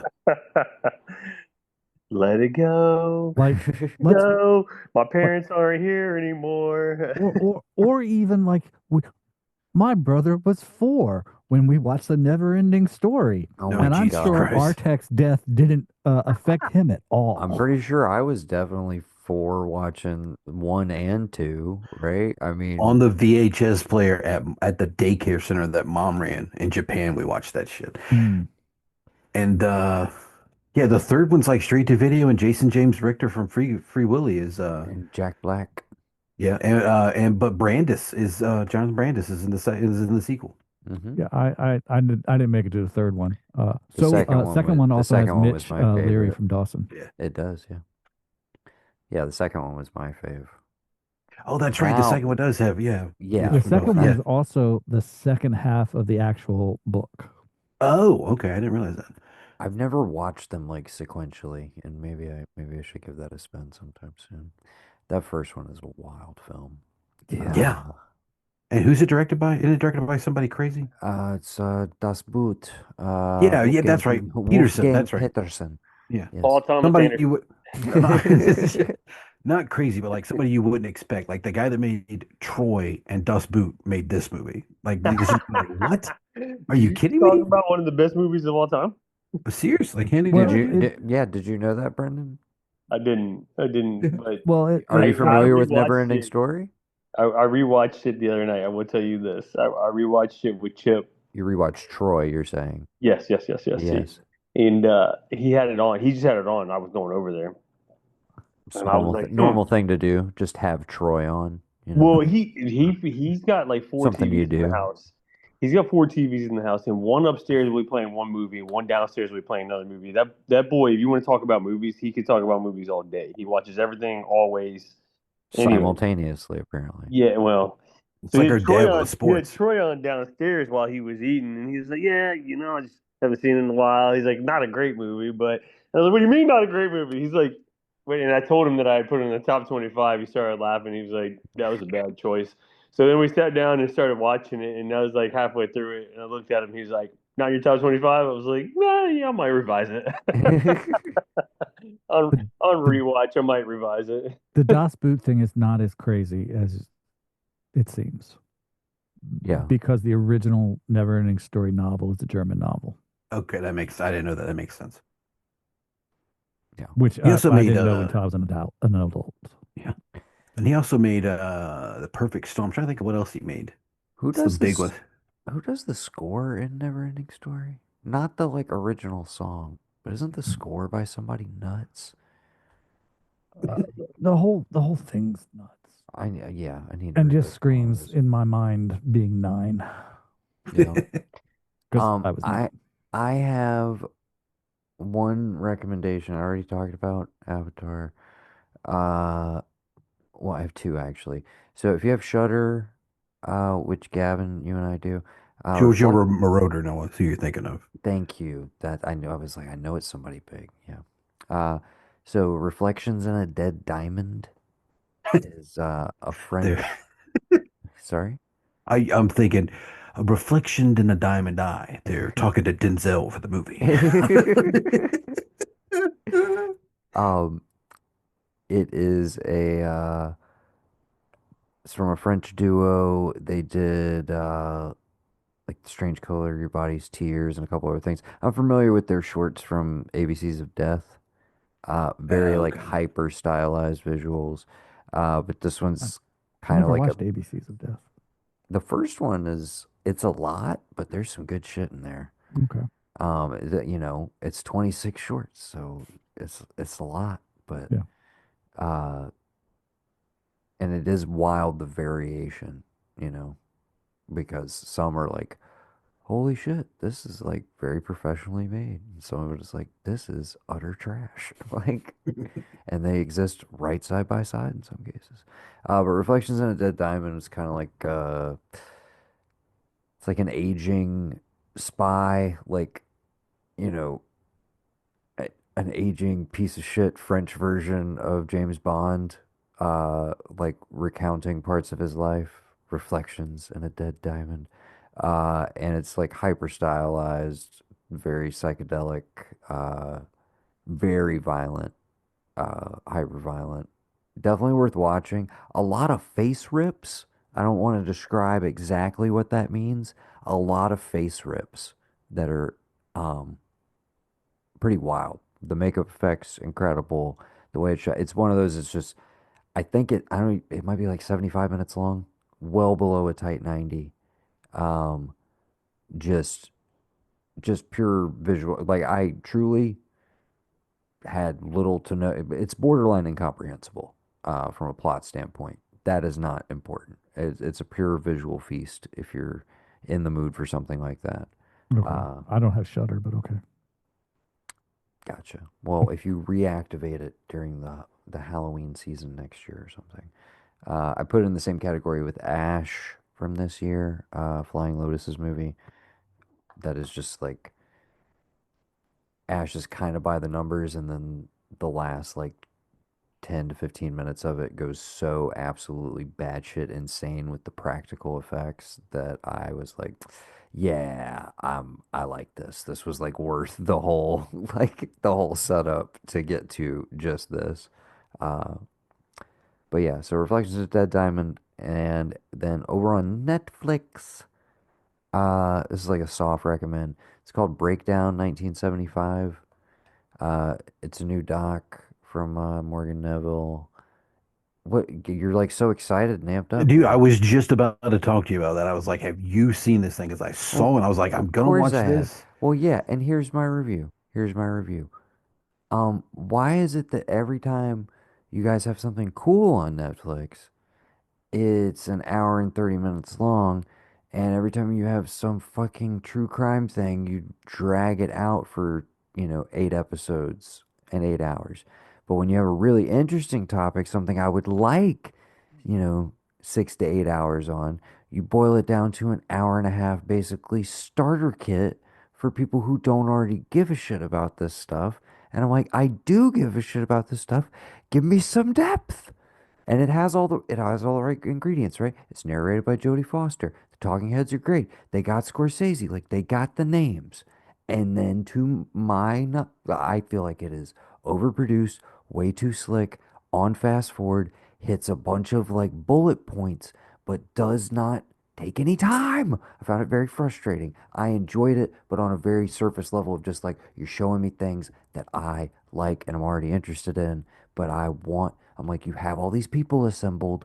Can you let them talk? And if we're going to talk about individual movies, can you let a scene from one of these movies play for longer than 5 seconds? Like, it drove me fucking nuts. But yes, I did watch it and I am still recommending it to people like Brendan, for instance, who I constantly am like, he's like, so what's your favorite? Where are some of your favorite movies from? Or whatever. And I'm like, it's the '70s. They're all. I'm like, it's the '70s, and then it's everything else. Like just for me personally. And he's like, but why? Everything I watch from there is like, and I'm like, this is one of those things where I can point to and be like, this is partially why, because like they don't make things like this anymore. Like this is literally why. This is what I'm talking about. Um, I mean, of yeah, course I enjoy.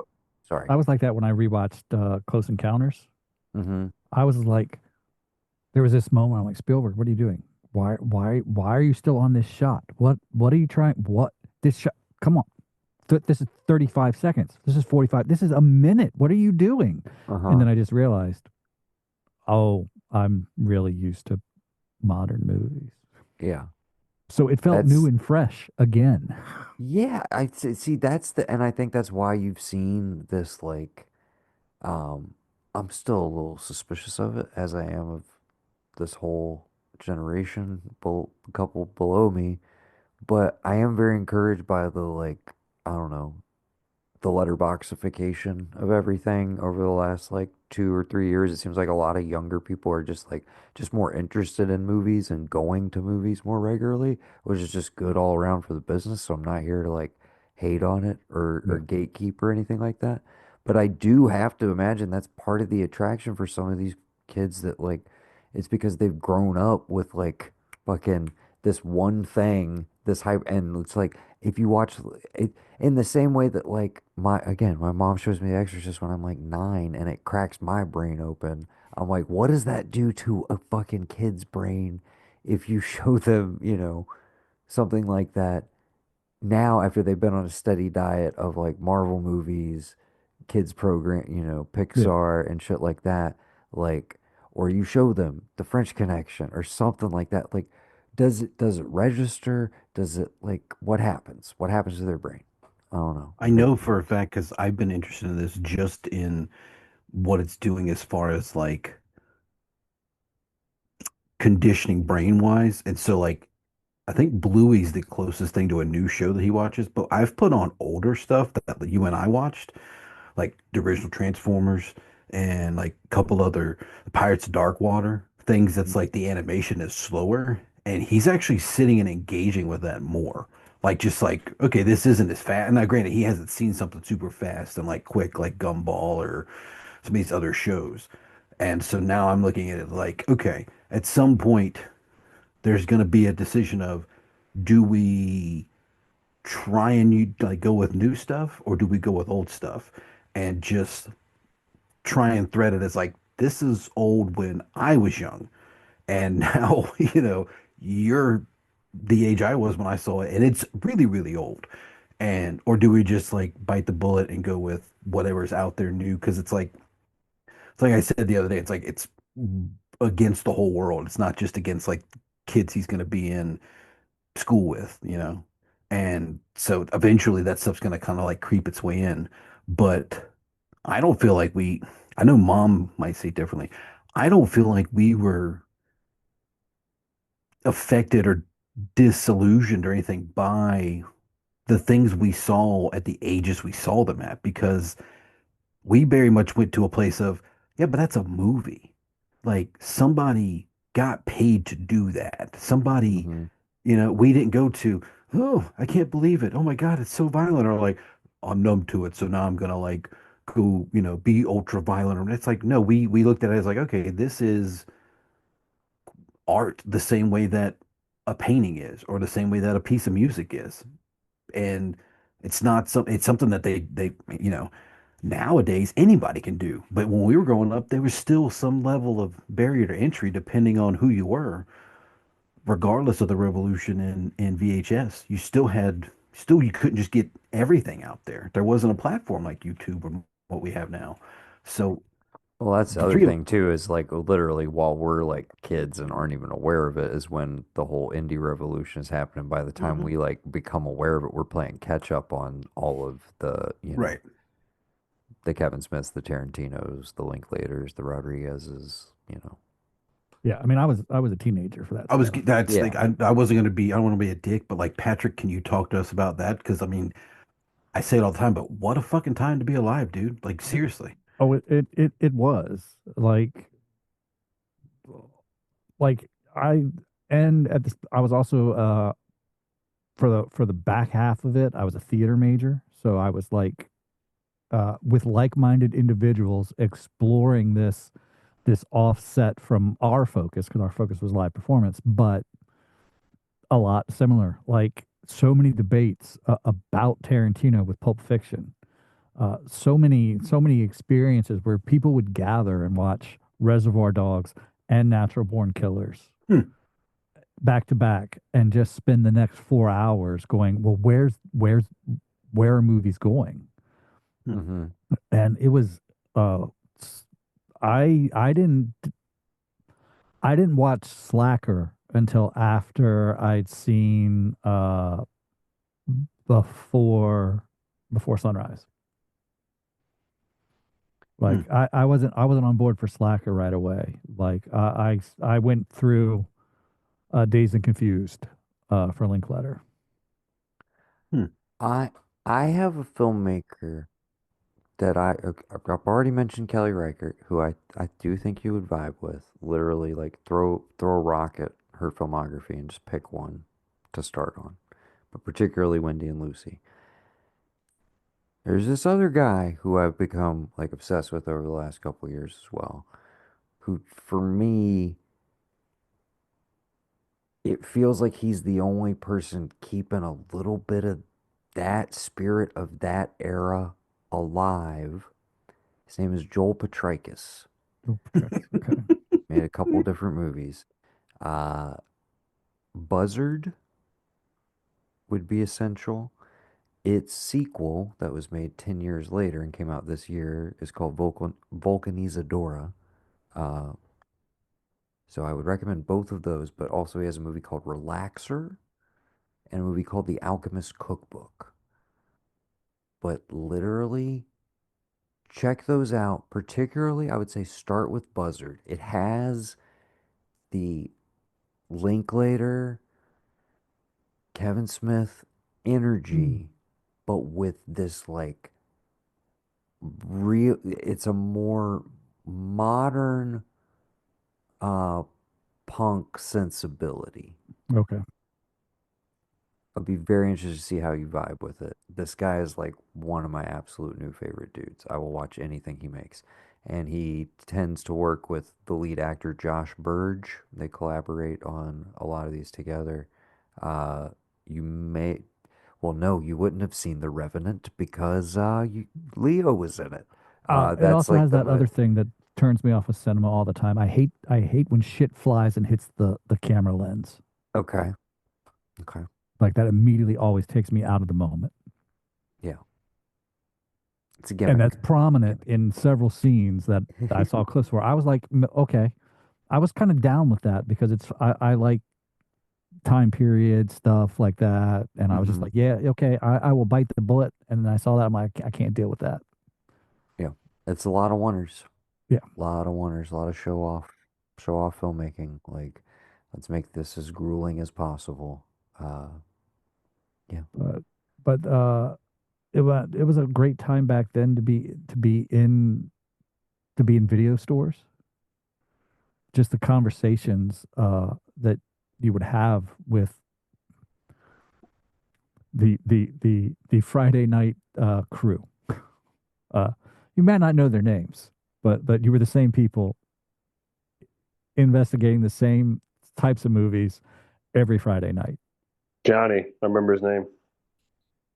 Mhm. He's And about 20 years older than me. and be like, "Hey, have you seen Ruby in Paradise?" No, you need to see Ruby in Paradise. It's this stellar performance from Ashley. Brain just stopped. Uh, Kiss the Girls. I was Ashley Judd. Judd. Yes, thank you. Yes, and that's why my brain just stopped because I'm like, Never heard of that movie, but very Oh, big fan of Ashley Judd. Yeah. yeah, yeah. This was 92. It's a coming of age flick. It's set in one of the Carolina coasts. Okay. Yeah, a small town, a beach, summer town, and it was just a lot of people were like, nothing happens, and I'm like, no, everything happens in this movie. If you like Mystic Pizza, you need to watch this movie, but like this one's serious. I will, dude, I will give that a spin actually. Have you ever seen Bug? I have not seen Bug. I meant to. I What just again, I to my mind should have been been the beginning of like a huge resurgence for Friedkin, but did not get the right amount of play, and then he just made another Tracy Letts adaptation after that of Killer Joe, which is also fucking phenomenal. Love Killer Joe. Killer But Joe's great. Bug is like next level. It's just Ashley Judd and Michael Shannon trapped in a hotel room for, the entire runtime. And then Harry Connick Jr. shows up every once in a while. I mean that sounds like a winner. It really is. It truly is a winner. And you will never forget it. It's one of those. Pretty wild movie. Sorry. Ashley Um, Judd. Hadn't thought about her in a minute. Mystic Fantastic in Twin Peaks The Return in her Mystic Pizza, two by to the way, three good scenes. movie. Yes. Good movie. I am. You're gonna hate me for this one, probably, Patrick. I'm not the biggest Julia Roberts fan. Actually, most of America might hate me for that one. But I did like Mystic Pizza. That was good. If this was like 1993, you might have people like coming for your throat. But I think that's a safe thing to say these days. I don't think she has exactly that many Yeah. defenders left. She's kind of been out of the game, broadly speaking, until this year when she made that Oscar bait that was not actually Oscar bait, and Oh my god, everybody immediately forgot. It's called After the Hunt. it Oh, was so bad. I mean, her Oscar bait worked that one time. Are you calling Brockovich Yeah, Oscar bait? yeah. How dare you? I mean, look at it. Look at it. Stevie just makes the movies he wants to make. No, no, no. Steven just makes the movies he wants to make. And sometimes the Academy is like, hey, we're going to nominate both of your movies and we're going to nominate you for Best Director against yourself and you're going to win and you're going to give the best acceptance speech of all time. And sometimes that's just what happens, you Sometimes know? you know what you're making when you go into it, and you're Oscar baiting. Um, Particularly like, I think she's phenomenal in that movie, but oh, I'm not saying I she's also not, think you could turn around literally like the next year and give her the Oscar, give her supporting for Ocean's 11 because the chemistry between her and Clooney in that movie is off the fucking charts. It's like you're watching like a Howard Hawks movie out yeah. of nowhere. So I'm like, whatever. She was gonna get an Oscar at some point, probably for a Steven Soderbergh project. That one happened to be the one that did it. Um, and again, and he wins director for Traffic that year. What a great year. Have you seen Black Bag? Have you seen Presents? Have you seen either of Stevie Sode's offerings from this year? The formerly retired, now I put out 2 movies a year, Steven Soderbergh. My No, guy. but No, no, he puts out films, Noah. No more movies. They're just films. No, he gives you 1 movie a year and one And one film. film. I You get get that. one movie, one film. You don't I get two, you never get 2 films or 2 movies. You get one of each. I've almost watched Black Bag like 7 times, Black Bag fucking rules so much, man. It's so just but it, because I know the one thing you can get on board with, the dialogue is it is dialogue porn, dude. It is okay. so well written. Oh my God, it's so good.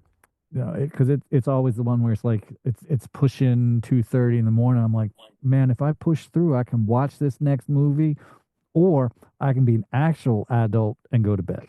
Yeah.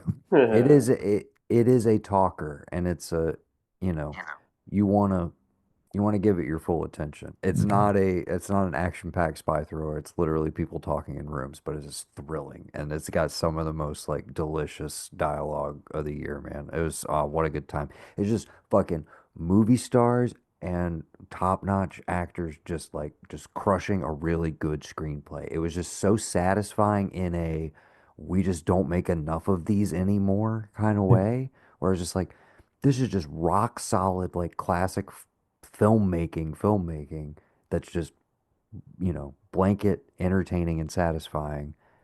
And then it's elevated because of what we were talking about earlier, where I'm like, I just don't get this anymore. So this is a 9 automatically because I'm just like, they just don't do this shit. And it was a perfect execution of this thing. No, So, it's like yeah. one of the things that I miss about the '90s so much. Like, Just the variety, the and sheer variety. like a mediocre one for me back then.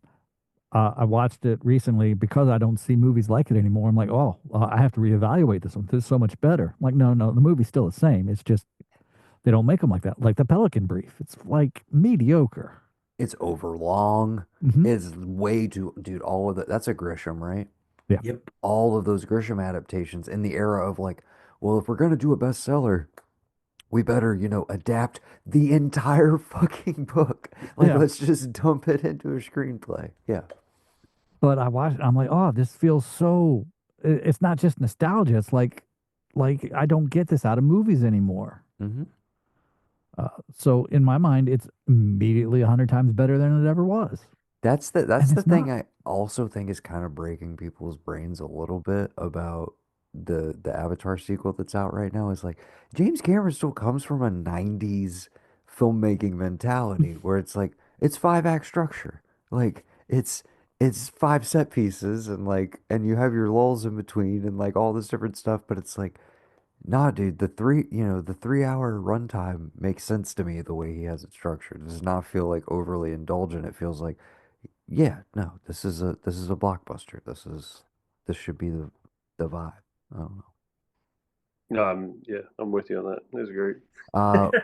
Yeah, we're just rambling at this point. My phone's about to die. Does anybody else have any closing thoughts or Gavin, you came all prepared in a Santa hat. I feel like we didn't say it's almost Christmas Eve. I guess you're listening to this on Christmas Eve, people. I was just gonna ask everybody, like, give like your favorite Christmas song, or like, your favorite Christmas memory, favorite gift you ever got, something just to get people in the mood. I thought there'd be more people, so we'd have like more of a round robin deal. But I mean, it's just the four of us. If you got like a favorite Christmas memory, or like a gift that's like just one of those things you're like, you know what, this is really great, and it's just the thing that sticks in my brain when I think of Christmas, I jump to that. Or we did Christmas movies, obviously. It's 1986. I'm 11 years old. I am 5'1". I had fallen off of my bunk bed that morning, smashed my face on the desk, sending my tooth almost through my lip. I am like a horrible mess. And like Christmas, we go to our grandmother's, and our grandmother went all out on presents for us grandkids. Uh, this is my other grandmother, the one I don't have in common with you. Okay, gotcha. I figured as much. Yeah, I was gonna and say, how was that possible? right. And I'm going through. Everybody has these mounds of presents, not me. And I'm miserable because my face hurts and my lip is like touching my nose and the bottom of my chin. And Mm. there's like, it's just horrible. It's like, it was one of those, it was the 80s. Should I have gone to the emergency room? Maybe, but it was the 80s. It'll be fine. Yeah. Put some ice on it. Yeah. Uh, so finally, my grandmother and my dad cannot just take the look of disappointment on my face any longer. And we go into another room where there's a box that is taller than I am. It's up 6 feet tall. I'm like, this is for you. And I unwrap it. And it is one of the two most sought after G.I. Joe play sets ever. It is Hell the yeah. space shuttle. Oh shit, yeah. Uh, Okay. uh, that is my favorite Christmas gift, big gift of all time.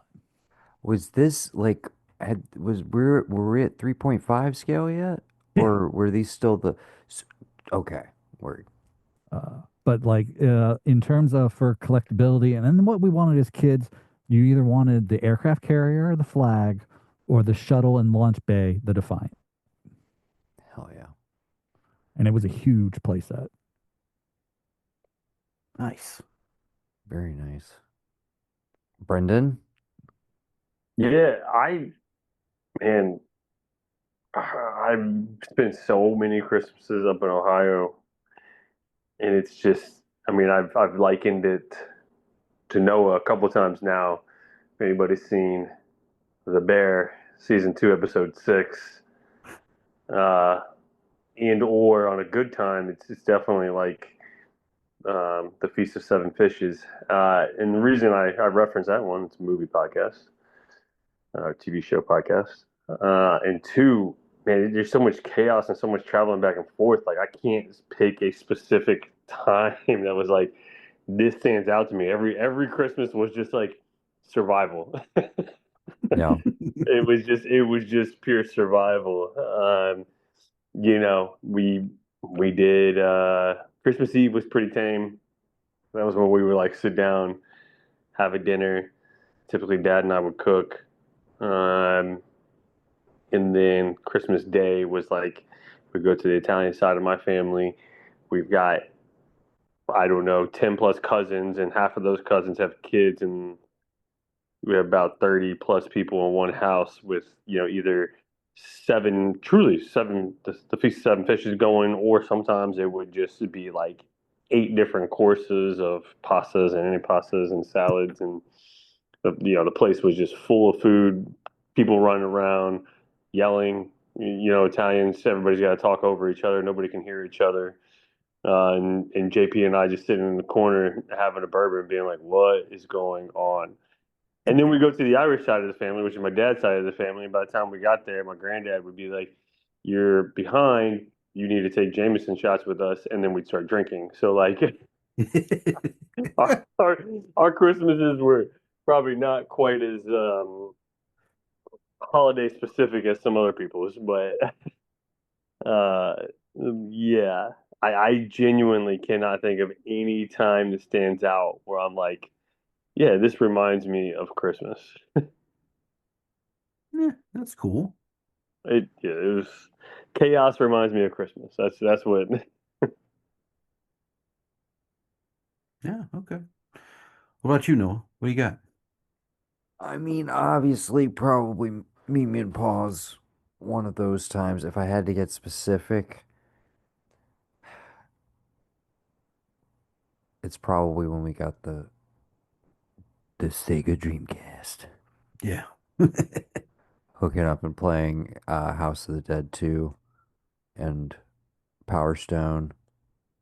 Um, and it I don't think that was it. There was one random year when it snowed because that's a rarity in North Carolina. I don't think that was one of them. I remember it being like a really nice afternoon and shit. And then us just being inside playing that constantly. And then, of course, having like Christmas Story on in the background as is tradition. But yeah, I don't know why that one specifically sticks out in my brain, but that was like we were like anticipating it. And I think it was like a group gift to both of us, or I think it was for you specifically, but it I was like, think so. we got it, we got it. It was like the oldest version of that, the very tail end of like, oh my God, Santa, maybe, Yeah. possibly. Yeah. I think that guy, maybe. Yeah. I just remember one where we had like it felt like we were up there forever. And like I remember we had rented like Metal Gear Solid on the PlayStation because you had a PlayStation. And then you got it the same, like you got it for you rented it, but then you got it for Christmas.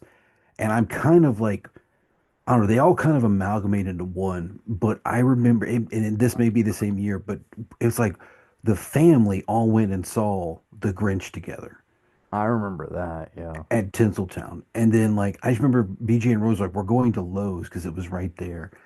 And I just feel like I don't know, we stayed that and that honestly might have been the last one because I was talking to Dad about this, how like I remember the first Christmas in like it was either ninth or 10th grade. It was my first semi-formal at the O'Donnell house. And I remember that year we left the semi-formal at school and we went like that was it. Like once she left semi-formal, you were off on break. Like you weren't coming back until New Year. And I remember I went to Dustin Taj's house. We changed out of our formal and we drove up into Camden and we stayed at Casey Schwartz's house. A group of us were there and Pirates of the Caribbean had just come out. And we all slept downstairs in sleeping bags and watched this movie. And I remember waking up multiple times throughout the night and the movie is still playing on repeat. But that was like the first Christmas that we didn't just run. It's like, I'm in high school and we didn't just run straight up to Mimi and Paul's and like stay up there through break. And I remember thinking about that, waking up the next day. And it's like, this is weird. Like, am I an adult now? Is this like my first real Christmas because I'm not running off to Mimi and Paul's? I'm with friends for a little bit, but I think I gotta go with you. I remember the Dreamcast. That's probably my favorite like gift experience because it was that last like one, that and then the time that I got you your Red Ryder BB gun that you always wanted. Yeah.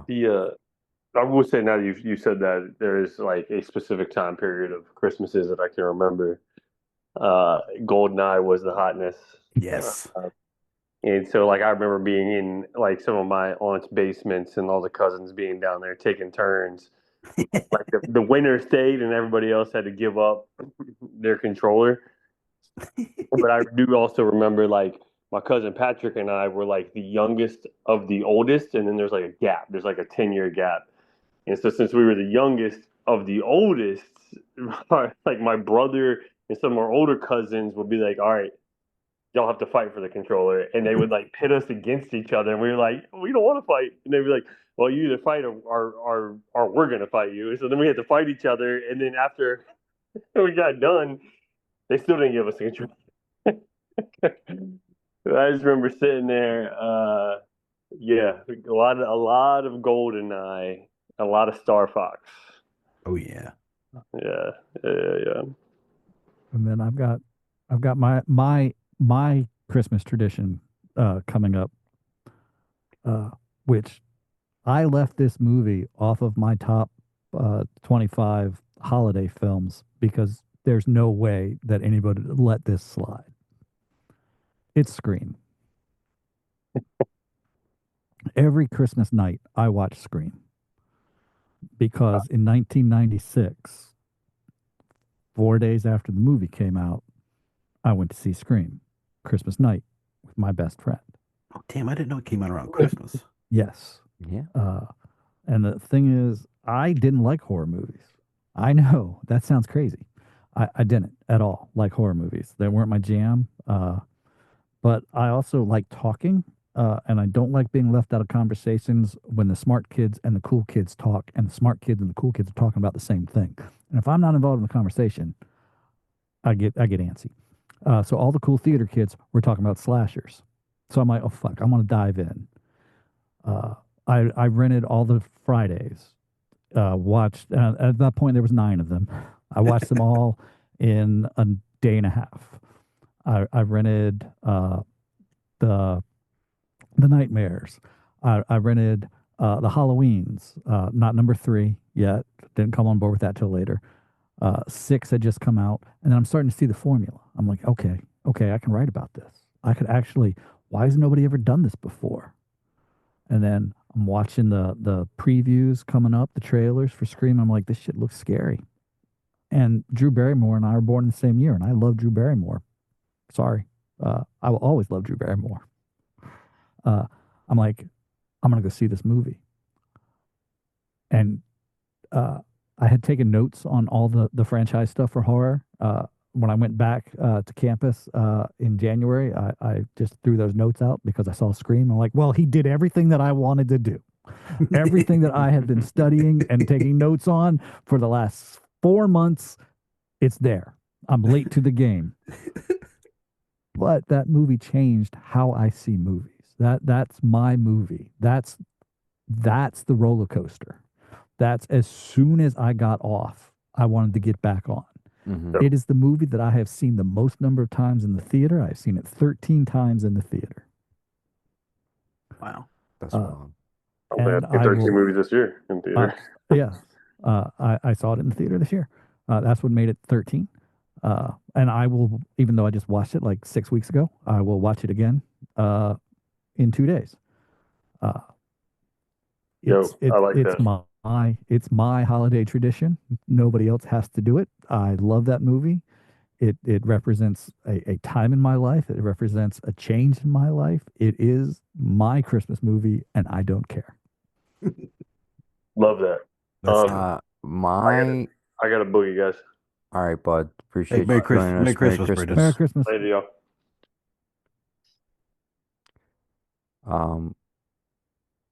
I don't even know where I was gonna go with that. Gav? What? As far as Final- Christmas. Oh yeah, do you have a go-to movie? I was gonna say, the last couple years, it's been one of two things. I either do my favorite Bob Clark Christmas movie, Yeah. Black Black Christmas. Yeah, clearly. Or, and it has nothing to do with Christmas. It was a Christmas release, and I feel like I've like alternated every other year since it came out. Uncut Gems is like my go-to Christmas Eve movie now. I don't know why. I think it's the desperation, which I guess it would make it even better, like New Year's Eve movie.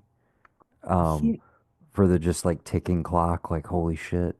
And again, I don't know why, but it just feels like the holidays, even though it's Passover. It's like, February or March. When's Passover? I don't know. When's Easter? No, they're in the finals, dude. Like KG's playing in the finals. So it's like June. It's Passover. Oh, but they during got the movie. So when's Easter? I don't know, April. Yeah, I'm asking you guys. I don't know. I Well, thought they were. I it's thought said by the I'm asking liturgical the calendar. Catholics. Yeah, I don't know. Yeah, it is on there. And it's different for Yes, it changes Greek every Orthodox. week. It's always a week later. Gotcha. Okay. Anyways, but yeah, those are my go-tos lately. And then obviously on the day or / around the time, I will inevitably watch at least 45 minutes to an hour of A Christmas Story as well. The other Bob Clark Christmas movie, which is I mean, also fantastic. But I'll watch the whole movie, but I may not watch it in order. Or exactly, I mean Yes. that's half the experience, right? Is like that's one of the most consistent memories of all my Christmases is watching A Christmas Story out of context, like literally like putting it on mute while you're opening presents, and it's like, oh, we saw that bit, and by the time you're done doing that, you like unmute it, and you're like, how are we back in the same scene again? Like what happened?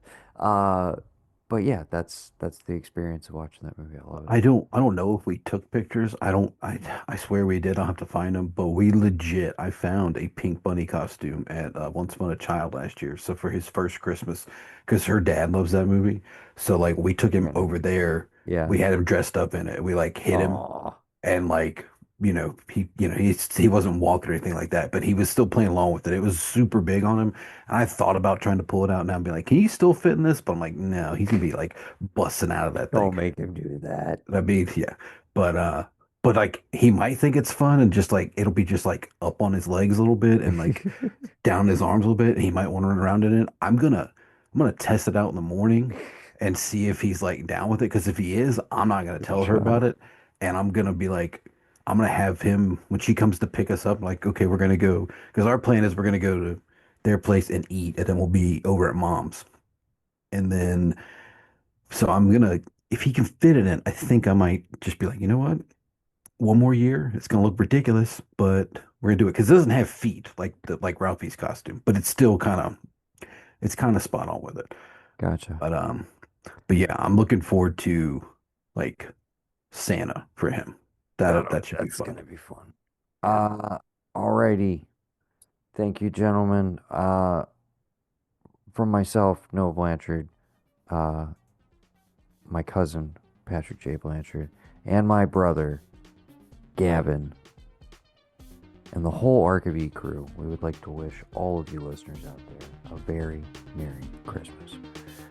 Until next time, when we'll be discussing 25 for 25 Television Edition, we have been the Archivy Network, and you've been listening to